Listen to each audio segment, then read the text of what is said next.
Okay, let's take a look at example 3. A researcher conducted a survey to determine whether people in a certain large town prefer watching sports on television to attending the sporting event. The researcher asked 117 people who visited a local restaurant on a Saturday, and 7 people refused to respond. Which of the following factors makes it least likely that a reliable conclusion can be drawn about the sports watching preference of all people in the town?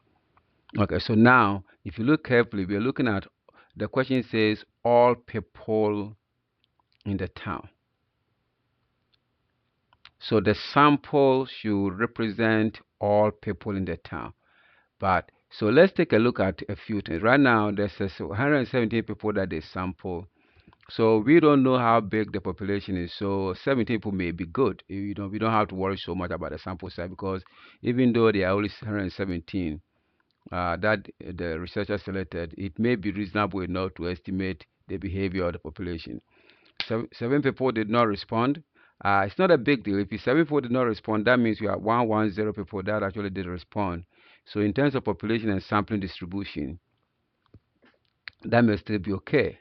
Now let's go and take a quick look at what may be at stake. So let's look at the answer choices. The question is saying that which of the following factors makes it least likely that a reliable conclusion means concluding on behalf of the whole people in the town.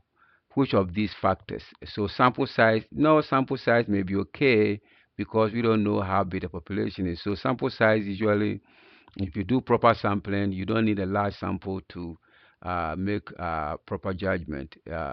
And statistically, if we know the population, then we can comment on the sample size. Since we don't know, we are fine. We don't even know the population, so this may be okay. The number of people who refuse to respond, that is not a big deal because you have 7 people out of 117. Yeah, that may not be a big deal. That will not influence the result that much. Where the survey was given, this is the source of the data. Now, data sources are very critical because if you don't take data from the right place, then we said your results can be biased. Now, for instance, suppose you went to a Mexican restaurant, and for that group of people, let's say if that is all what they want to do is to watch sports on TV, then you have a biased data set. If you went there and actually look at a particular restaurant where people come there to watch TV and watch sports, that alone can also cause the result to be biased. And so data source is critical. So for instance, you really want to make sure you do what we call random sampling.